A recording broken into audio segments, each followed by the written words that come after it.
Namo Namaha, masters around the world, and welcome to 7th episode of Quantum Life series.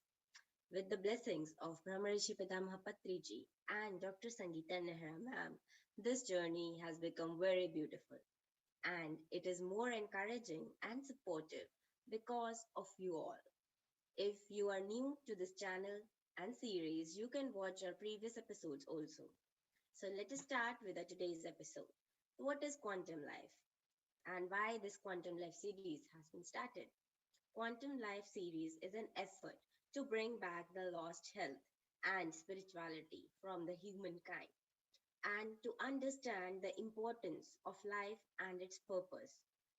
And quantum life is lived in the primacy of consciousness with the full awareness and enlightenment towards every aspect of life. It has three attributes: Ayurveda, pyramid, and quantum. So let us start with Ayurveda, the first attribute of quantum life.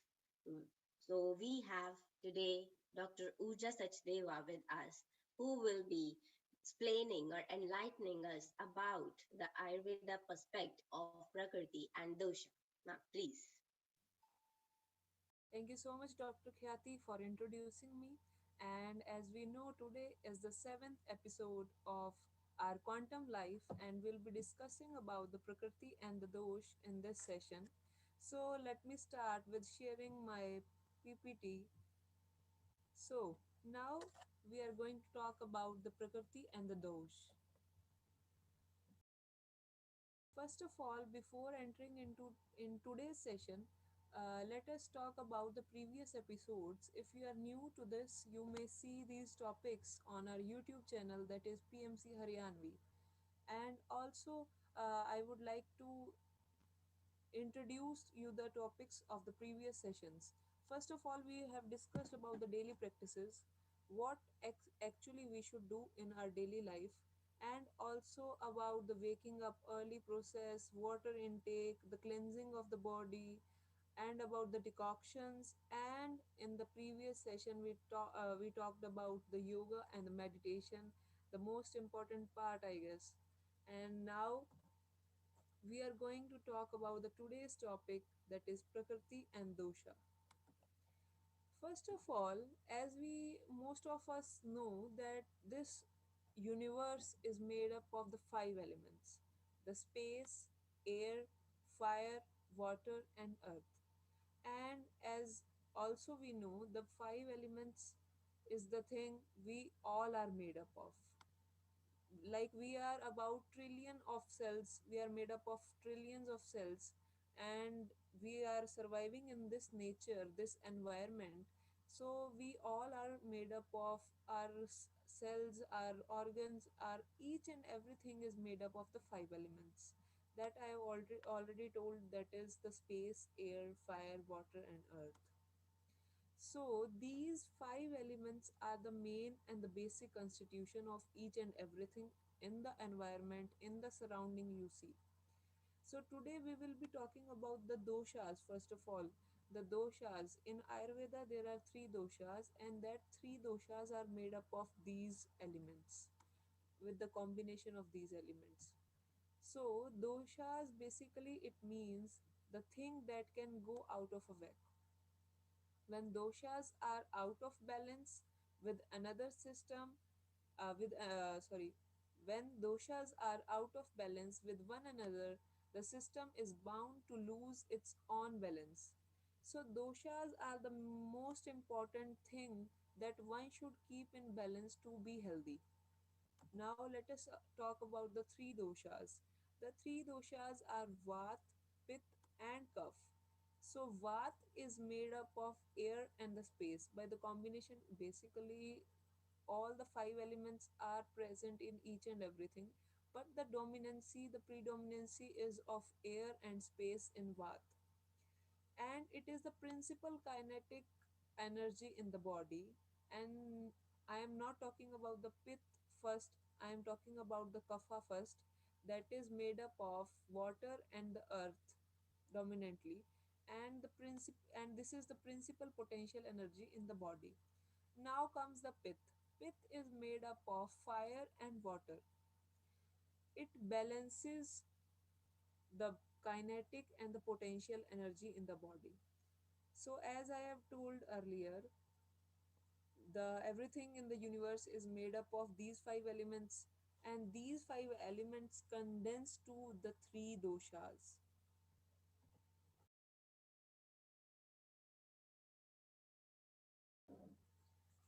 Okay, so let me just introduce to some like vat, pith and kaph. I have introduced you vat, pith, kaph as the five elements dominancy, and now let me tell you that what is the main functions of these vat, pith and kaph in the body. So basically the vat is concerned with the nervous system and the body movements. The pith helps in the digestion and the enzymatic and the endocrine systems. And the cuff is the main thing that controls the body stability and the lubrication.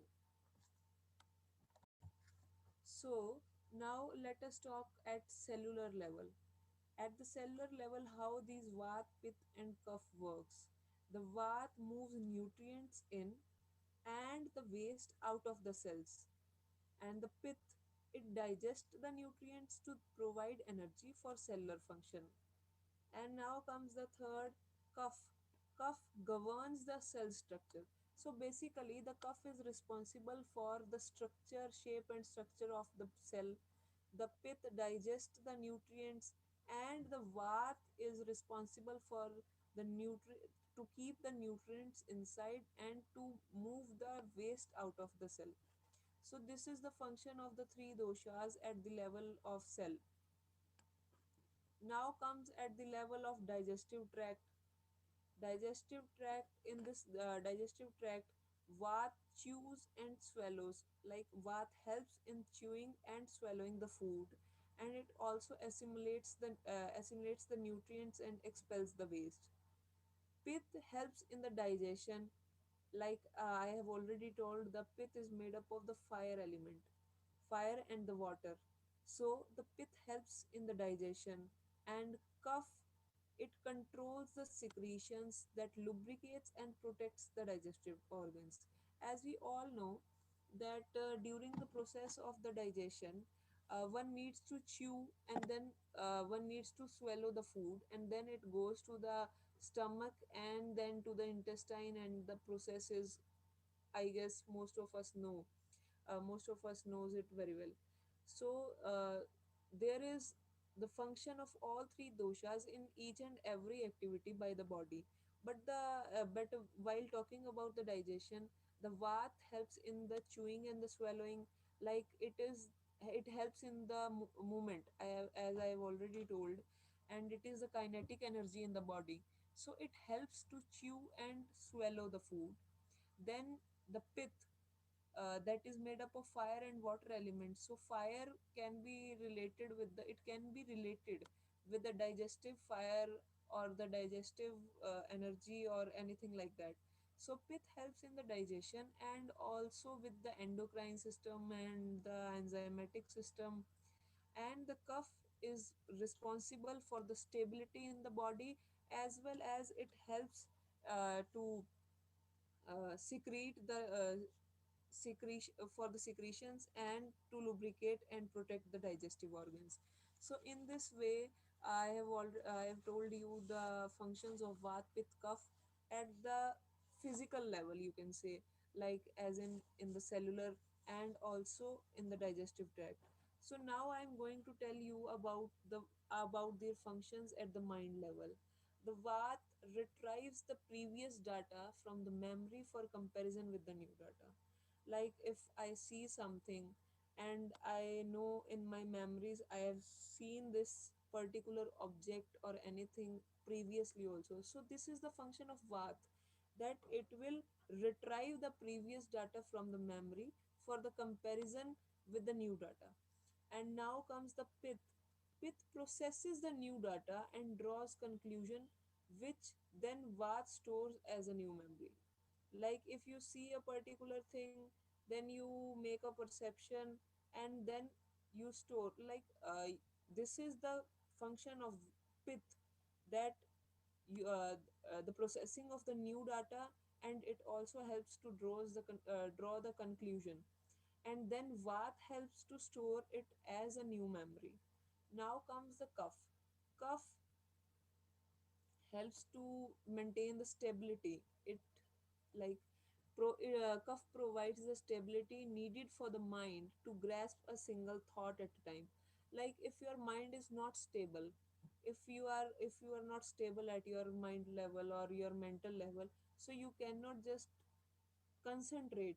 So cuff is the thing that helps you to concentrate, and it brings the stability in the physical level and also at the mental level.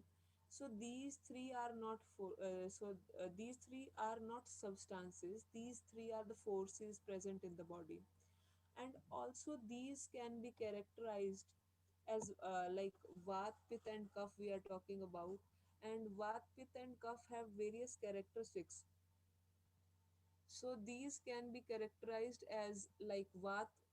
The main characteristics of the vat is dry, cold, light, irregular, mobile, rarefied, rough. So these are some characteristics of the vat. And now comes the pith. The characteristics of the pith is oily, hot, light, intense, fluid, liquid. So these are the characteristics of the pith. And now comes the characteristics of the cuff. That is oily, cold, heavy, stable, viscous, dense, and smooth. Like already I have told you about the constitution of these doshas with the five elements. So vat is made up of air and the space, so naturally it will have the characteristics like the cold, the lightness, the feeling of the lightness and the irregularity. And the pith contains fire and water, so obviously the fire will bring hotness and the lightness.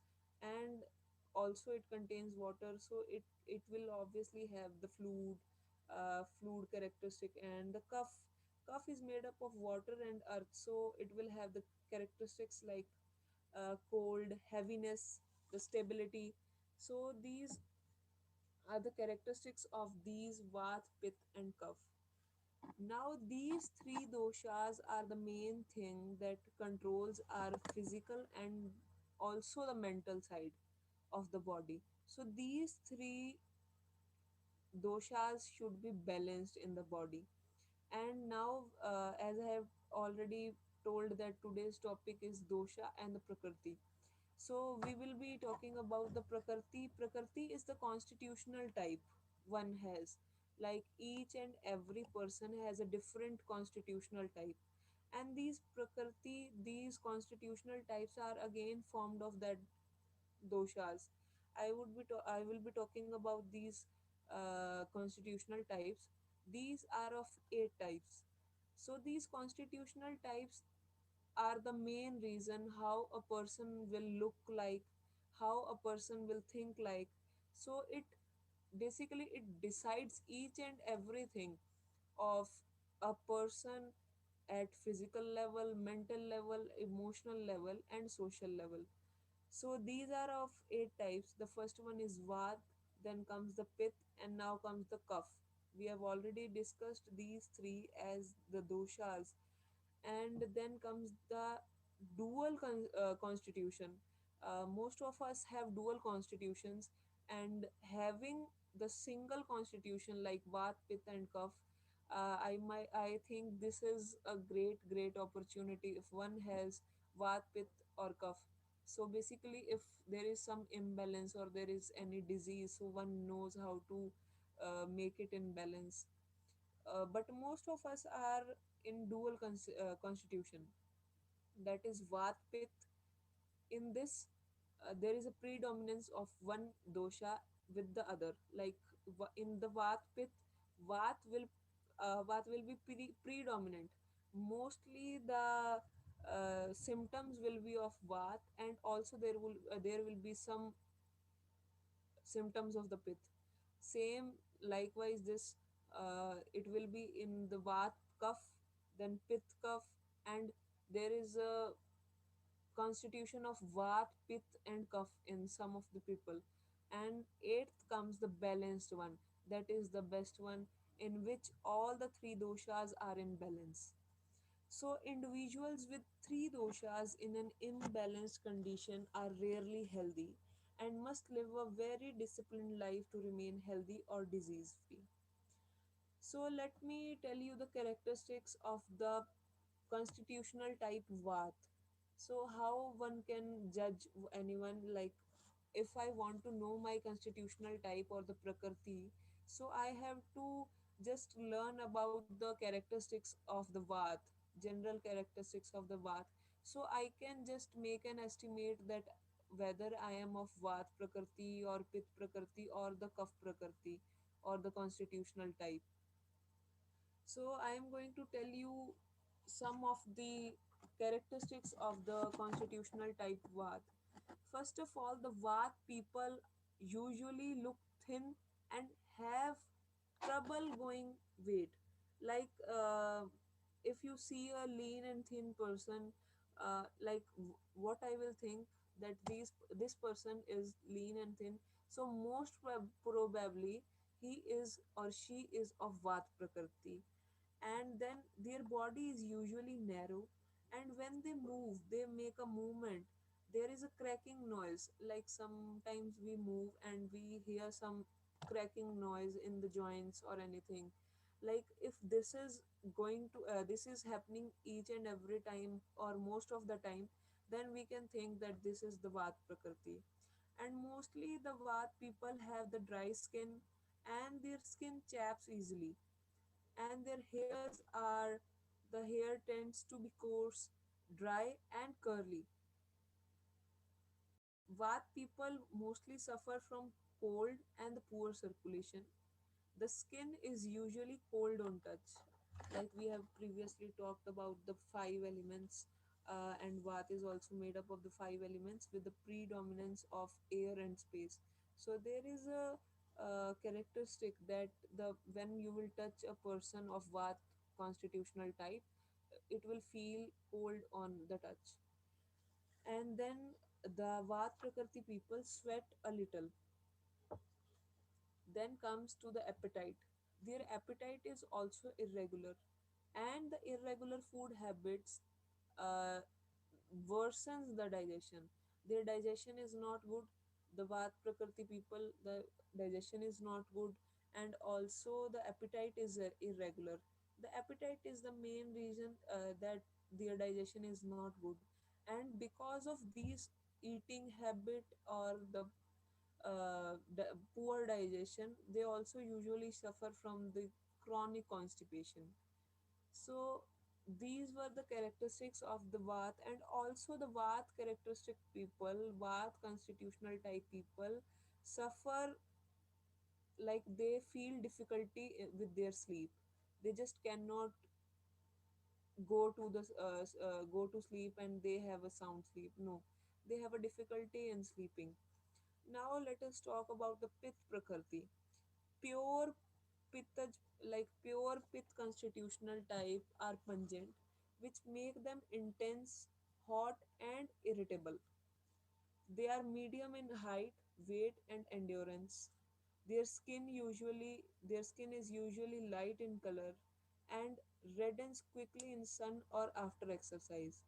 Like if you see someone whose skin color is light, and whenever they in the sun, like they feel the redness on their skin, or just after the exercise they feel the redness on their skin, so you can have an idea about their constitutional type, like they may be of with constitutional type. And also they sunburn easily, and they have plenty of moles, and their hairs tend to be straight and light in color. They usually sweat easily, and they have a good appetite and digest the food well. Obviously, like we were talking about the Pith Prakriti, they are made up of the fire element, fire and the water element. So their digestive power is good because their digestion and they are rarely constipated. Like In the previous Vata constitutional type, I was talking about the irregular food habits and the chronic constipation. So there is nothing like this in the Pith Prakriti, like pure Pith constitutional type. They have a tendency to the loose stools and they are rarely constipated. Now comes the Kapha constitutional type. The Kapha constitutional type, like typical Kapha type people, is a heavy set individual who is a natural athlete when exercising properly, and they remain healthy when they do enough of exercise and do not eat much of that. Cuff people sleep soundly and tend to oversleep, and the cuff people are stable and somewhat slow. So next time if you see a person who eats too much or sleeps too much and who has a stability in the body, or who is slow at the work or anything he does, so you have an idea about his constitutional type, that he may be of the cuff constitutional type. Cuff the Cuff Prakriti people, the Cuff constitutional type people need motivation and stimulation for each and every time. Like there is a stability in their body, so every time you need to energize them, you need to just push them, like push them in the sense like you just need to motivate them. There is a constant need of that. Now comes the dual constitutions, that is Vat Pith, Vat Kaph, Pith Kaph, and the Vat Pith Kaph. So in this, the one is predominant, as I have already told, that one is predominant, like there is presence of both or the all the three doshas, but there is a predominancy of one dosh. Like in Vat Pith, you will see more of the characteristics related to the Vat and less of the characteristics related to the Pith, but there is a presence of both the doshas. And most of the people, like I am here, and most of the people, we are dual in constitution. So most of the people are dual in nature, dual constitution in nature, and the best one is the balanced. I guess in today's life no one is with the balanced constitutional type. So today's session was about the prakriti, that is constitutional types, and doshas. So I guess you have a basic idea of, now you have a basic idea of the constitutional type and the doshas present in the body. So you know how to balance each other, or if you don't know exactly, we'll have a session, we'll have a complete session where you can examine yourself, that which constitutional type is yours, you are made up of which doshas, and which is predominant in yourself. So we'll have a complete session related to this in the future. And now here I have a beautiful quote by Dr. Robert E. Svoboda. He says, Ayurveda addresses everything that makes life worth living. Yes, exactly. Ayurveda addresses each and everything, starting from your daily practices, cleansing your body, to the medicine and everything that makes life worth living. So, this was my today's presentation, and I hope so you have learned something from this presentation. And you can just, if you have any doubt or any queries, you may write down your questions or the queries or the suggestions or the feedback in the comment section. And now, concluding my today's presentation, I would like Dr. Khyati to continue further. Please, ma'am. Thank you so much, Dr. Roja, for a wonderful session. Prakriti and dosha, as Dr. Roja has explained beautifully about the concept, the Ayurveda concept of Prakriti and dosha. And as we, in few time back, we generally ask, what's your zodiac sign or something, for breaking an ice between two strangers. Now we tend to ask, what is your body type? Why it is why it is like that? Because Ayurveda is more so popular everywhere. So the Ayurveda perspective of Prakriti and dosha has become too much prominent. It is need for our to understand ourselves, our body types, what we need and what we don't. So the quantum concept of the Prakriti and dosha, it's really astonishing to learn this thing, that how quantum physics can explain the Prakriti and doshas. So it is how, before going into that, we will recap what we have learned about the quantum. We have already learned about the five bodies of consciousness: physical, vital, mental, supramental, and bliss body. Also, we have learned about the quantum self, that bliss body, what is it? And the relationship of the physical and vital bodies, the morphogenetical fields, how we make the physical representation from the vital body, and the quantum energy, how it is used in our day to day life, and how meditation impacts our body. We've already understood these facts. And today we will be learning about the Prakriti and Dosha, the quantum concept. And it is beautifully explained by Dr. Amit Goswami in his book Quantum Doctor. So let us start with this. The biological functions came down to material domain. How it came down? Initially, we will learn that. As I told, these are five bodies, and this bliss body is bringing from there. The consciousness chooses to come up as a physical representation. So whatever our consciousness chooses, it comes down for to the bliss body, and to the supramental body, to the mental body, to the vital body, and then the physical representation is made. For example, if I am sitting in front of you with this my this physical appearance, or what my speech or anything, this is because somewhere before my birth, my consciousness, that one consciousness has chosen, my soul or my consciousness has chosen this to come up like that. Same is with you. So, this supramental body, the body of laws or the body of archetypes, it includes the purposive laws of the vital body involving biological functions. Every biological function working inside me or inside you is because that consciousness has chosen it. So, example, maintenance and reproduction, etc. It is all involved inside the supramental body. Then it came to the mental body, and then to the vital body, where the blueprints have been made. Blueprints for making form for biological functions. In the vital body, it is the body of blueprints, the morphogenetical fields. Then it come up to the physical body for making representations of the vital blueprints and programs to carry out the biological functions.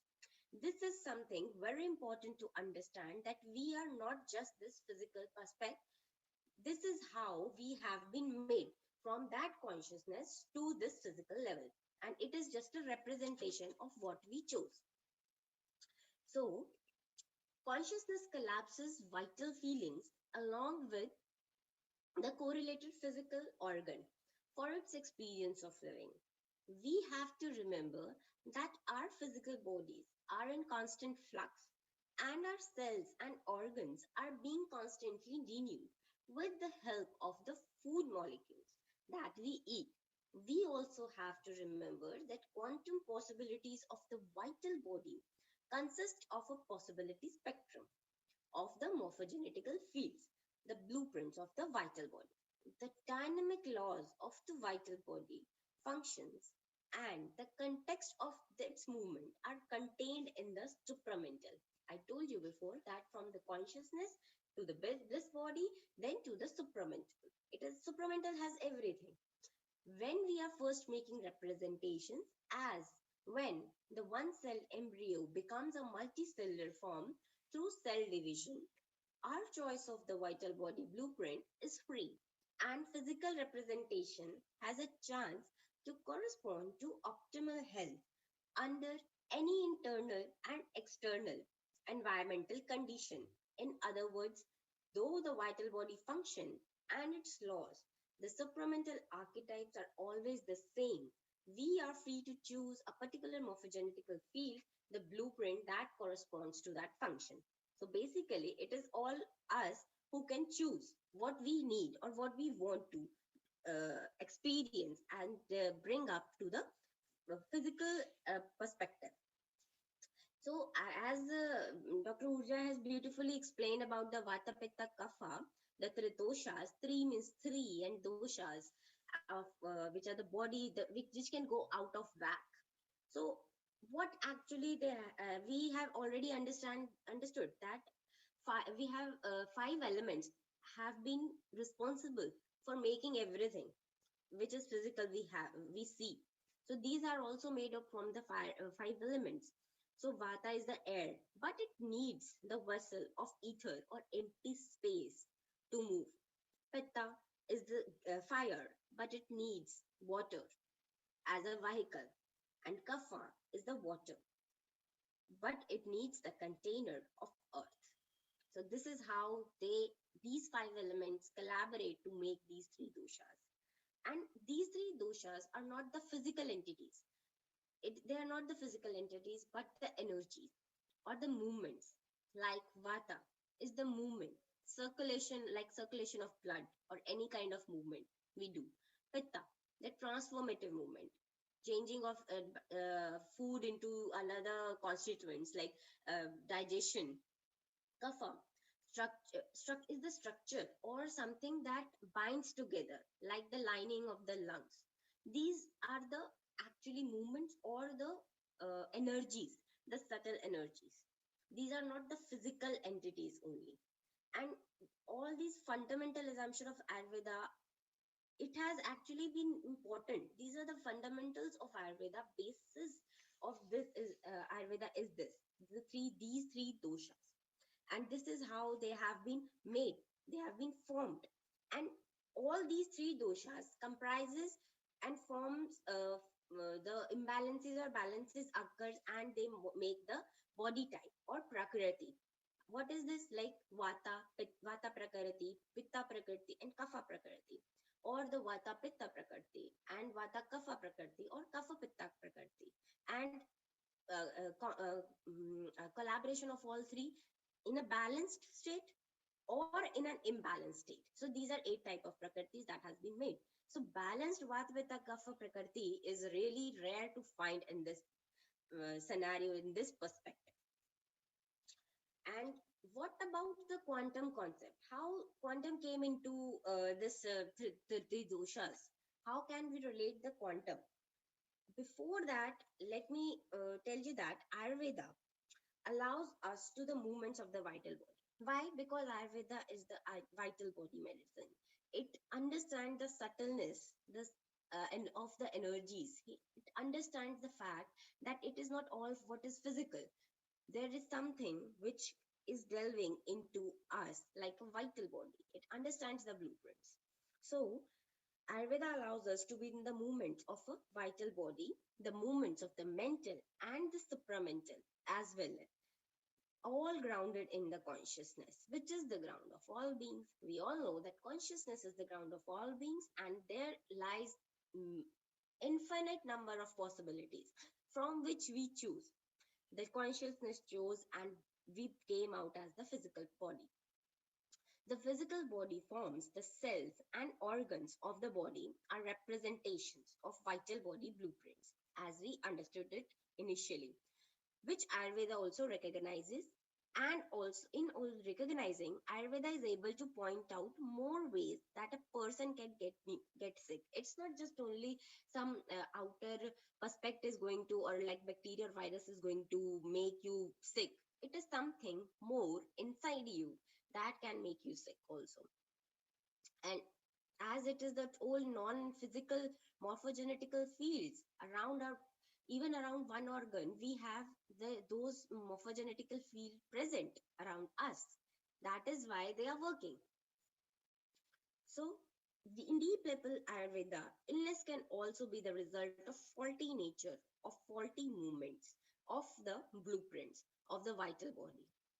And clearly, unless you correct the fault at the vital level, You can never make organ representations correspond properly to carry out your vital function in a way that corresponds to the physical health. So we really need to understand this vital body concept. And this balance of vital body is very, very, very important. And Ayurveda makes it possible. This is the quantum concept. And this is how we will be merging the Ayurveda and quantum. And as we know that we choose in the consciousness chooses the possibilities, the ocean of quantum possibilities are there, and we chose and come up as a physical body. There is one more thing which add on to it, and that is the karma or reincarnation. We'll understand about it in further slides. But before that, about the three doshas, the vata, pitta, kapha. As I told that about that first making representations in the embryo cells, the there are so many things happening. The embryo is only one cell, but it knows from that only embryo we tend to have this more complex human body, or any kind of another animal is made from that single cell embryo, that embryo only. This is how the consciousness or the vital bodies work, that it gives them makes the morphogenetical fields. That vital body is the body of the blueprints for any all organs. It makes blueprints for brain, it makes blueprints for liver, it makes blueprints for lungs. And this is how that single embryo is turned up into a human, or a baby, or a human baby, or an animal baby, or anything. And in all these things we have a choice. We have a choice at every time. We have that freedom, and that freedom of choice to which the vital body blueprint will be used for the physical representation making is exerted according to the context of the external and internal environment of the particular physical body under construction. Of course, even at this stage, problems may arise, diseases can be there because of some reasons, but still we have that creativity perspective. We can challenge the environmental conditions also, if we want to, in that condition, in that perspective or consciousness perspective. And as this is the fact, beauty of creativity, that we can be creative in choosing something else. We will be not be under learning about these things like going into the past experiences. No, we can be creative and choose a new way. And with this creativity, we can even overcome some of the shortcomings of the genetic predispositions or malnutrition, and even the environmental problems such as bacteria or viruses. That is why children, small children, they are much more healthier. Nowadays, it is possible that children suffer so many of the congenital diseases and everything, but most of the children are much healthier than the adults. The reason is that they tend to find creativity in every kind of condition. Be- See the children, see the nature of children. They are totally uh, into the bliss. They are always into the bliss. If you understand their innocence, they are always creative. But on the way to adulthood, to by which time our physical bodies have been renewed many times, something is called conditioning that occurs. And that conditioning compromises our creativity. Of course, it will compromise our creativity. And when this happens, uh, we have to be in a balanced situation. This conditioning is the result of the modification of probabilities to gain more weight for previously collapsed possibility, a past response. It is due to the reflection of the mirror of memory. It is required. I don't say conditioning is not required, but only to a limit it is okay. With conditioning, we no longer possess the leeway to choose our vital blueprints to suit the environmental situations. Instead, we become predisposed to use the same blueprint that we have used before. And when this happens, we will only be in there. We will be not creative. We should be creative at times. That is why one can survive. The survival of fittest is not because that one person is continuously using the same thing or pass the same response. No, it is by the fact you adapt, you change yourself. This changing is creativity. Changing for your survival.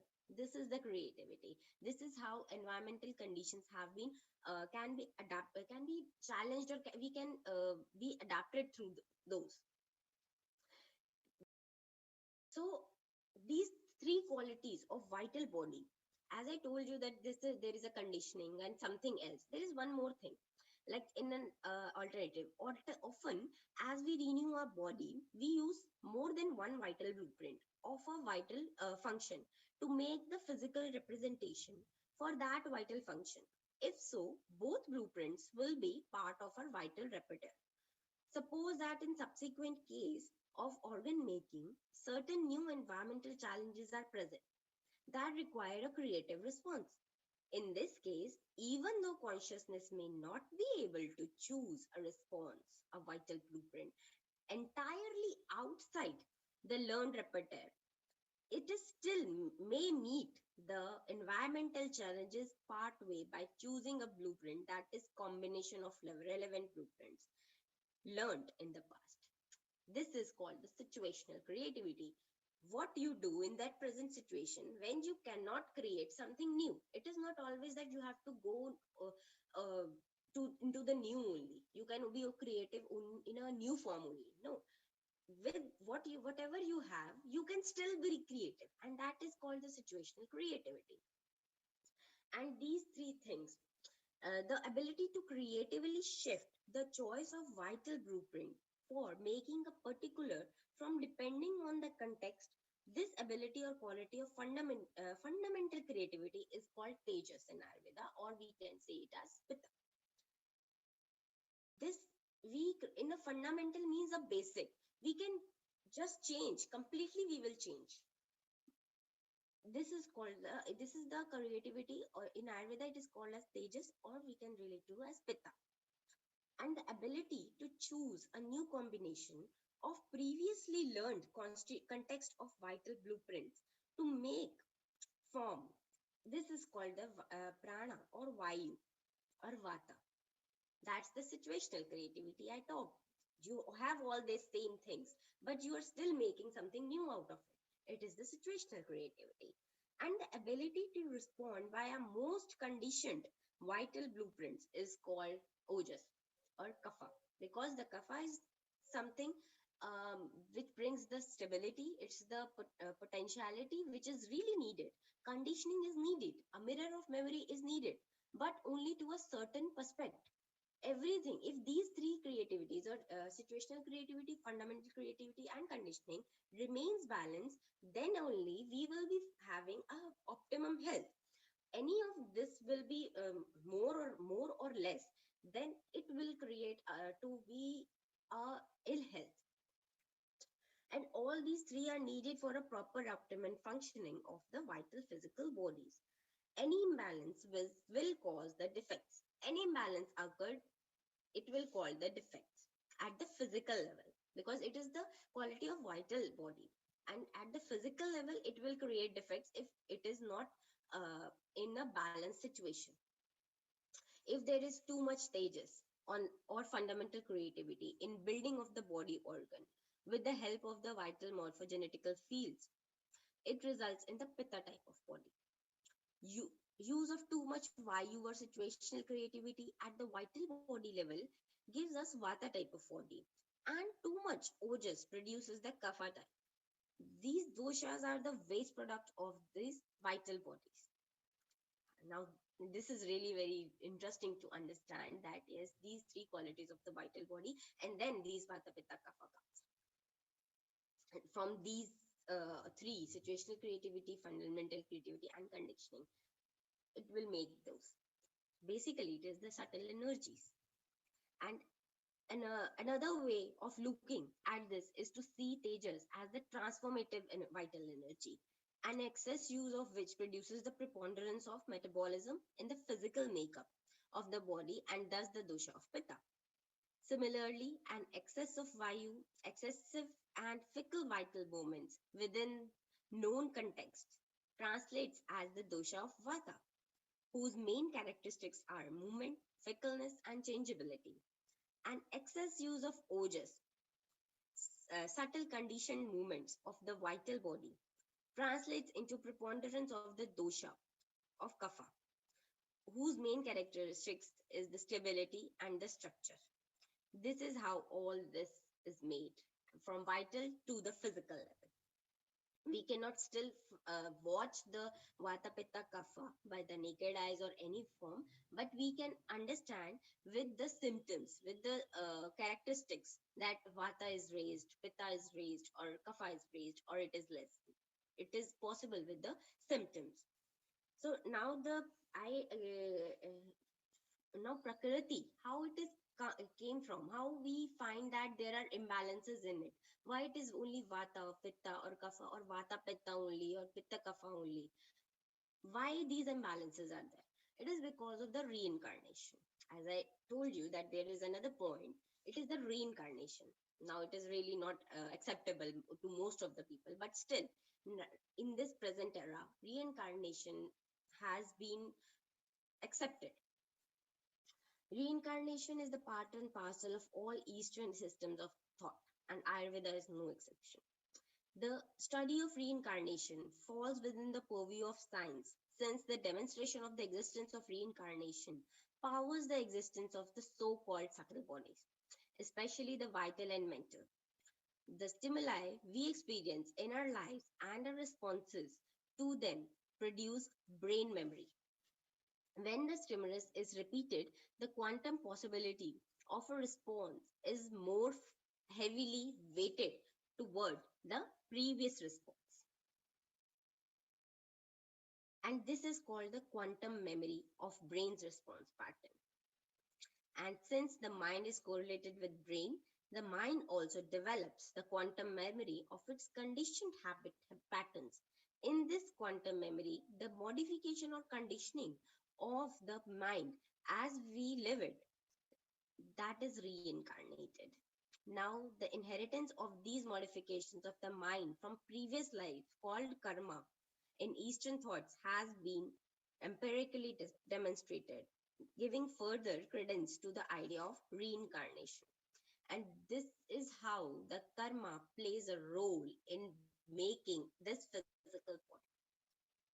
Reincarnation, we reincarnate, we come in, our souls need to do something in every life, in each life. We came here for the experiences, and after taking one experience we will go again back to the soul world, the spirit world, and then again came back to for getting some new experiences. And this is how the birth death cycle continues until we achieve the moksha, we achieve the jnana, we achieve the enlightenment.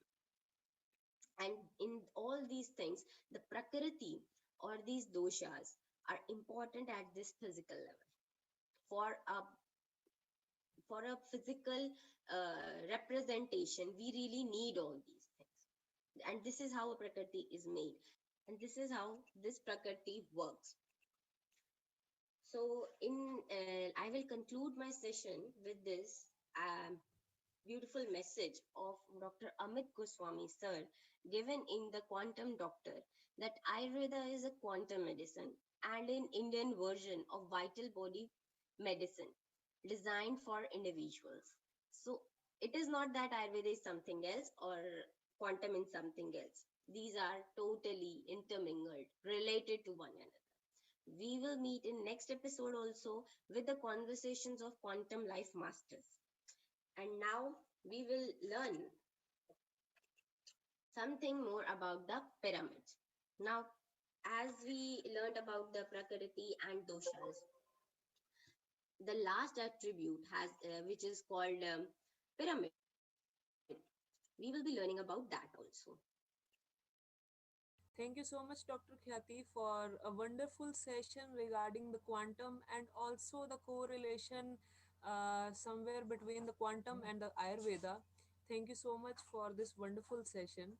And I would also like to know something about the pyramids from you. So, ma'am, please could you just explain the some bit of pyramids to us? Yes, of course. Now, as it is the third attribute about the quantum life, pyramid is really important. So, we will be learning about pyramids today also. But before that, let us recap what we have learned in previous sessions. We have already learned about the importance of pyramids, why we should use them, and the uses of pyramids in our exterior environment or an interior environment like our offices, our homes, or um, anywhere in the public places, and about the pyramid water, the healing qualities of the pyramid water, and the uses of pyramid in kitchen, and about the pyramid meditation, why it is very important to meditate under a pyramid. We have already learned all these things, but today we will get to understand the sum of the scientific researches on pyramid. We speak that we should use pyramid in our homes, in our offices, and anywhere in our kitchens. But are there any scientific researches on it? Of course, they are. Before that, let us understand what is a pyramid. Pyramid literally means fire in the middle. A pyramid is a structure or monument, usually with a quadrilateral base, which rises to a triangular point. As you can see, fire in the middle means energy into the center, energy within. And the pyramid is the structure or monument with this quadrilateral base, and it is rising to this triangular point, and this is called the apex. The pyramid, with its apex being the central singular point for receiving the energy, becomes most symmetrical of all structures with the maximum capacity to receive energy. Hence, they are called the storehouses of energy. That is why they are called the storehouses of energy. And inside this pyramid, at this one third level, the king's chamber is there, and this king's chamber will actually what it does, it has the immense energy in it, and anything kept there, or if you just meditate at that place, you will really feel the immense energy in yourself, getting into yourself. This is the beauty of pyramid. And a pyramid, with its as I told you that it is the storehouses of energy. The earth being a pulsating life force collects the energy force across its axis, which is tilted at an angle of 51 degree, 51 minutes and 51 seconds, approximately 51 degree and 52 minutes. Pyramids constructed at this angle are able to receive the maximum energy in comparison to other structures. Any other structures, uh, this is the golden angle, and it is really important to keep this angle 101% accurate, because if it is not that much accurate, you will not get that energy of the pyramid. That bliss of a pyramid is not be achieved. So, pyramid power. As we all know about the Great Pyramid, the Pyramid of Giza, it is situated at this place from above the equator, Earth equator, and this is the latitude, and this is the elliptical arc, the Earth equator to the center of pyramid. What happens is that the eight corners of points of the embedded cuboid are here connected by a series of the great circles. Two corner points from one hemisphere are connected to those in the adjacent hemisphere within the ellipsoid earth form.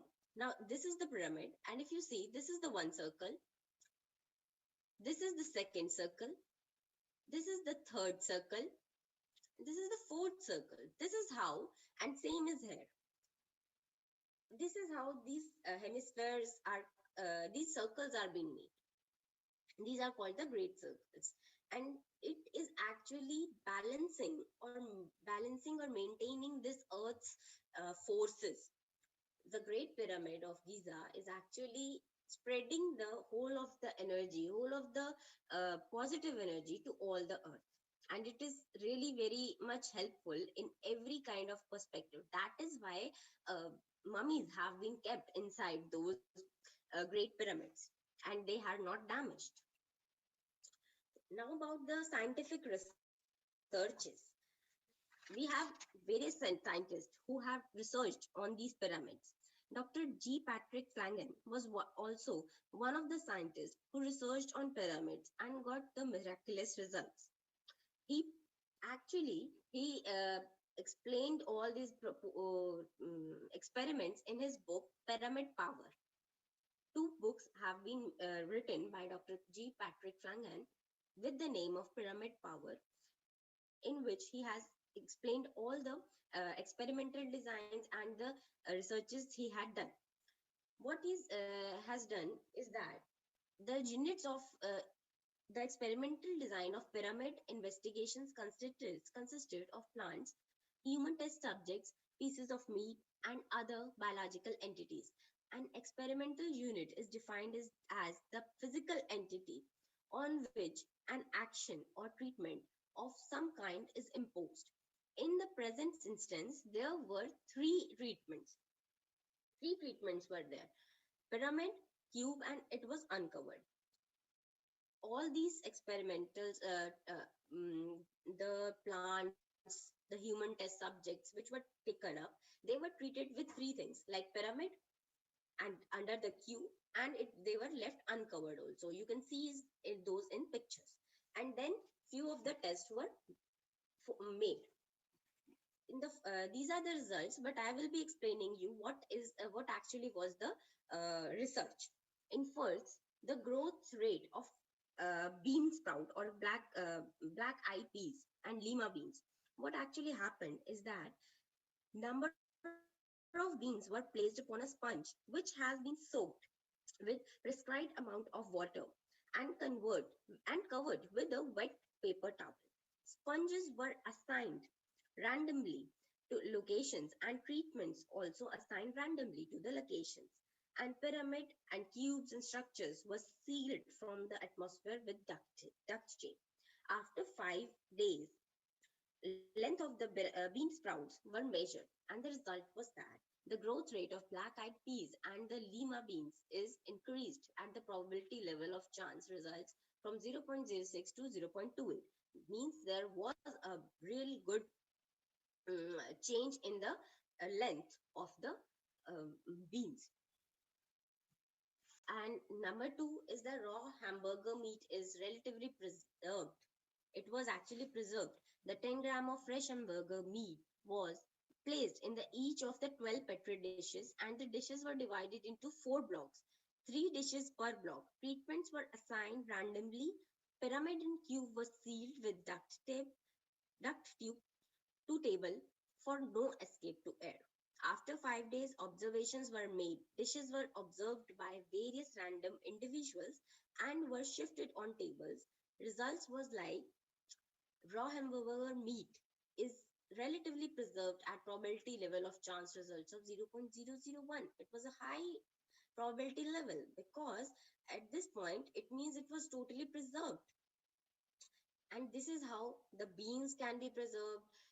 The plants get those impact of pyramid energy, and the flesh or the meat is also getting that energy of for the preservation. And then the growth rate of the bacteria, a bacteriological growth was also checked. A throat culture was taken and placed in test tube with the liquid culture material and allowed to grow for 2 days in a 90-degree Fahrenheit heated room temperature. This resulted in growth of bacteria randomly distributed throughout the liquid. 6 blocks of culture material consisting of glucose and sheep's blood was inoculated. A special inoculation tool wi- uh, was used for this, and the tool composed of a wire rod with a small loop at the end was dipped into the liquid culture and then placed agriculture material in a repeated pattern. The pattern was the square of a small tangent circles formed by placing 5 circles on the side, making a pattern of 25 small circles. One more loopful of bacteria was placed within this pattern around which equally as possible, and all this was done randomly, and it was divided into blocks, and then 3 treatments were given, and the growth rate of bacteria is decreased.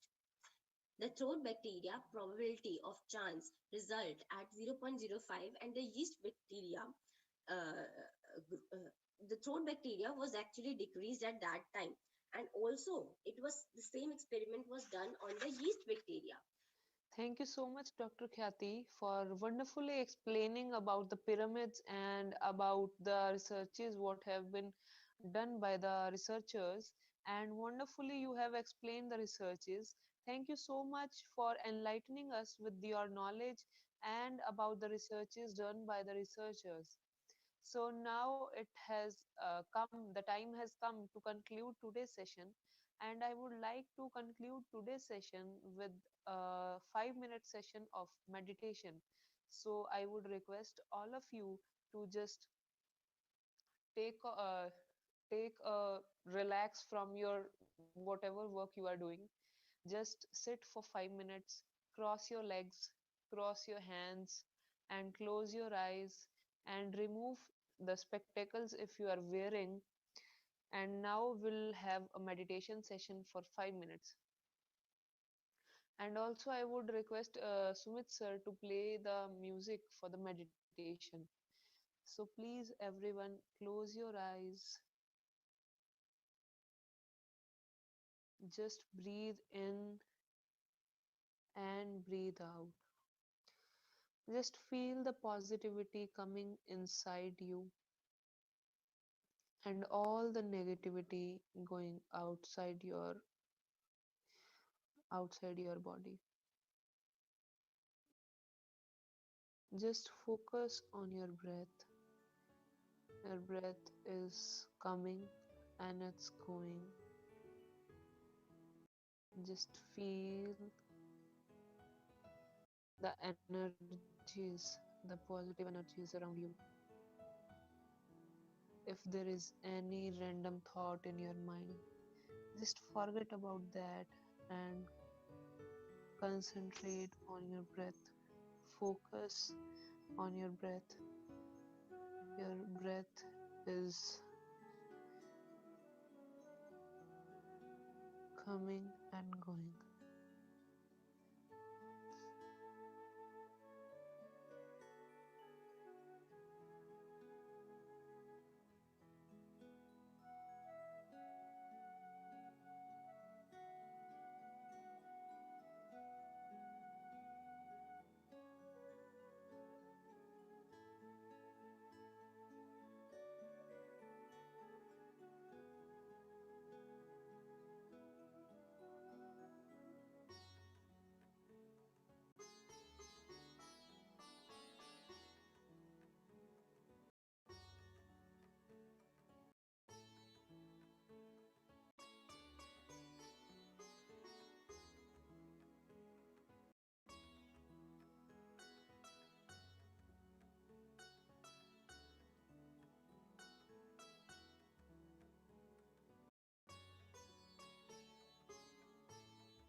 Last 1 minute.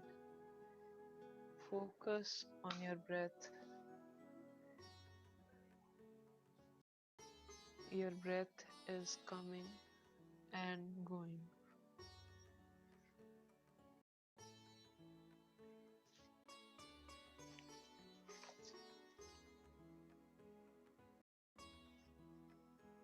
Feel the positivity with the music and feel everything to be very positive around you.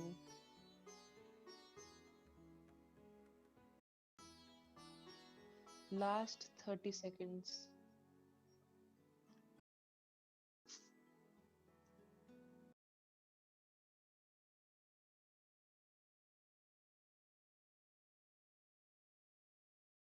10, 9, 8, 7,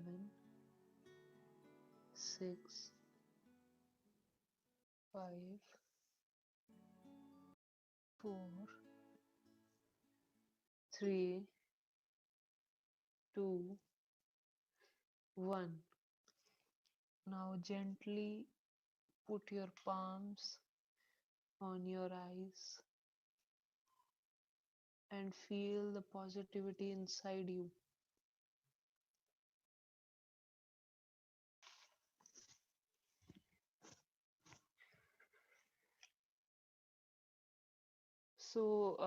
Now I would like to conclude today's session with this. And thank you so much for watching today's episode. And stay connected, stay tuned for the further episodes of Quantum Life, that is the mixture, that is the combination of quantum, Ayurveda, and pyramids. Thank you. Here, Dr. Urja Sachdeva signing off. Thank you and have a nice day.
Meditation is not something you do in your little corner of the house. Meditation should go with you, should flow with you. Such a meditation is not apart, but it is the total movement of your life.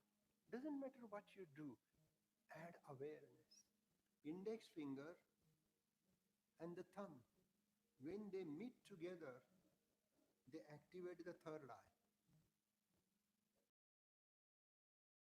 Belly is moving to and fro. Inhale, exhale. Beautiful.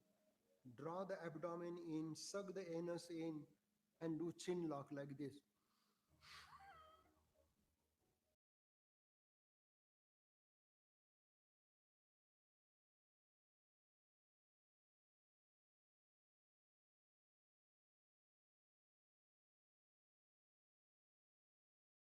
It comes to the neck, it goes to the thorax. Keep on smiling because they say that God in the heaven, they smile. You will get blessing from the God.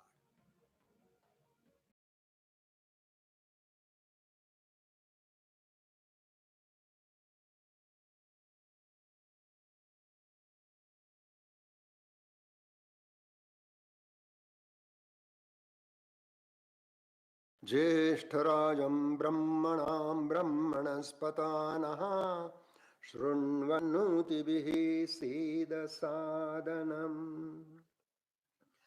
वक्रतुण्डमहाकाय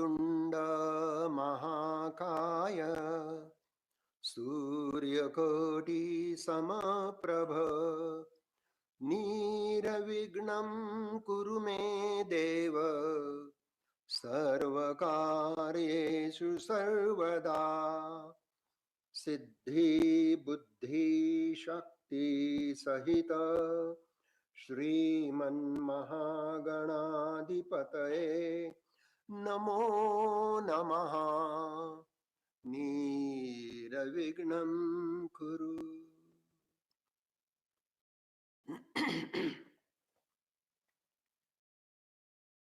या कुन्देन्दुतुषारहारधवला या शुभ्रवस्त्रावृता या वीणावरदण्डमण्डितकरा या श्वेतपद्मासना या ब्रह्माच्युतशङ्कर प्रभृतिर्भिर्